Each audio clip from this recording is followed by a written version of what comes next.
if you're hungry, it's not a deterministic drive. It's a sub-personality that has a goal, and then it has a bunch of action patterns that are going to work in reference to that goal. It has a bunch of perceptions that suit that goal, and it organizes your emotional responses around that goal. And so to think about it as a personality is it's a much more intelligent way to look at it. One other thing about Skinner's rats, you know, Skinner could get rats to do almost everything, and he would reward them with food.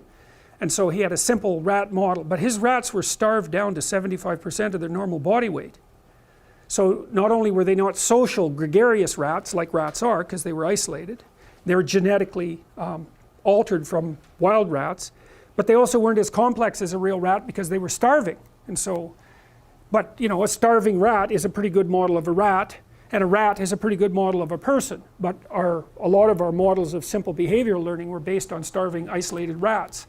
So anyways, how to think about motivation? We'll think about it from the hypothalamic perspective. So we could say one thing that motivation does is set goals. And we could say that emotions track progress towards goals. And I'm going to use that schema even though it's not exactly right. So you say, well, motivation determines where you're going to aim. So if you're hungry, you're going to aim at something to eat. And then that will organize your perceptions so that you zero out everything that isn't relevant to that task, which is almost everything.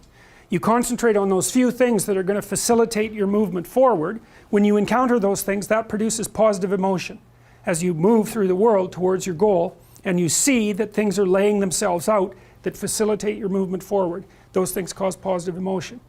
And if you encounter anything that gets in the way, then that produces negative emotion, and it can be like threat, because you're not supposed to encounter something that gets in the way. It can be anger, so that you move it away. It can be frustration, disappointment, grief. Those would, if you had a response that serious to an obstacle, it would probably punish the little motivated frame right out of existence.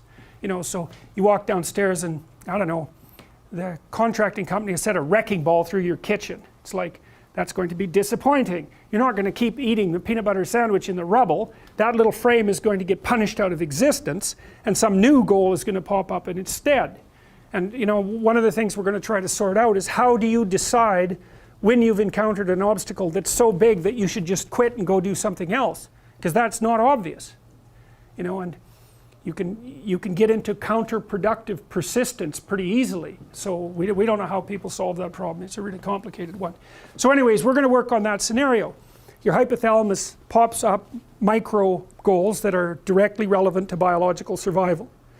That produces a frame of reference. So it's not a goal, it's not a drive, and it's not a collection of behaviors. It's a little personality. And the personality has a viewpoint, it has thoughts that go along with it. It has perceptions, it has action tendencies, all of that. You can see this in addiction, most particularly. So one of the things that you find often with people who are alcoholic is they lie all the time. And that's because when they've built a little alcohol-dependent personality inside of themselves, or a big one, maybe it's 90% of their personality, and one of the things that consists of is all the rationalizations that they've used over the years to justify their addiction to themselves and to other people. And so the addiction has a personality. You know, and so when the person is off, or maybe they're addicted to meth or something like that, where we know the addiction is more, it's more short-term powerful than I would say than an alcohol addiction. They'll say anything. And the words are just tools used to get towards the goal. And if they happen to be deceptive, whatever, it doesn't matter. They're just practical tools to get towards the goal. And then when you get towards the goal and you take a nice shot of meth or something like that, you reinforce all those rationales that you used to get the drug, and then the next time you're even a better deceiver and liar. So okay, so we're going to say motivations, one way of thinking about it is they set goals, but it's not the right way of thinking about it.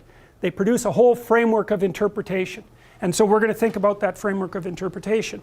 And then emotions emerge inside of that. So that's it. So the world is framed, motivation set goals. You could say the world has to be framed. So motivation sets that frame. Goals, emotions, perceptions, and actions. And then actions track progress. So positive emotion says you're moving forward properly towards your goal. And if you encounter something you don't expect, you stop. That's anxiety. It's like, oh, we're not where we thought we were. And so we don't know what to do. So we should stop because we don't know where we are or what we're doing. Stop, frozen. And then the more powerful negative emotions like pain, they might make you get out of there. So emotions: forward, stop, reverse. That's your emotions within that motivated frame. So, and that's another example of how your mind is embedded in your body. Your emotions are like they're offshoots of action tendencies. That's the right way to think about it, because action is everything fundamentally. So what are some basic motivations? Most of these are regulated by the hypothalamus, by the way, and that tells you just how important a control system it is. The other thing that's useful to know about the hypothalamus is that it has projections going up from it that are like tree trunks, and inhibitory projections coming down that are like grapevines. So you can kind of control your hypothalamus as long as it's not on too much, but if it's on in any serious way, it's like it wins. So partly what you do to stop yourself from falling under the dominion of your hypothalamus is to never ever be anywhere where its action is necessary, right? You don't want to go into a biker bar because you might find yourself in a situation where panicked defensive aggression is immediately necessary. You probably don't want that. You don't want the panic, you don't want the terror, you don't want the frenzied fight, you don't want any of that. You don't want to have to run away in absolute panic. So you just don't go there. And a huge part of how we regulate our emotions is just by never going anywhere where we have to experience them. And so that has very little to do with internal inhibitory control and everything to do with staying where you belong. So, okay. So, basic motivations: hunger, thirst, pain. Pain is not regulated by the hypothalamus. That's a different circuit. Anger/aggression, thermoregulation, panic and escape, affiliation and care, sexual desire, exploration, play. And you can kind of break those in, you can kind of break those into the classic Darwinian categories too, and say, well, there's a set of motivations that go along with self-maintenance, that'd be your survival, ingestive and defensive. See, I've sort of coded them there. So the self-maintenance, there's an ingestive set of basic motivations that go with self-maintenance. You say that's hunger, thirst. There's a set of defensive motivations: pain, anger, thermoregulation, panic and escape. And then there's motivations that are associated with reproduction: affiliation, care, and sexual desire. And then I put exploration and play sort of outside of that. I would say because those two things serve both of these approximately equally.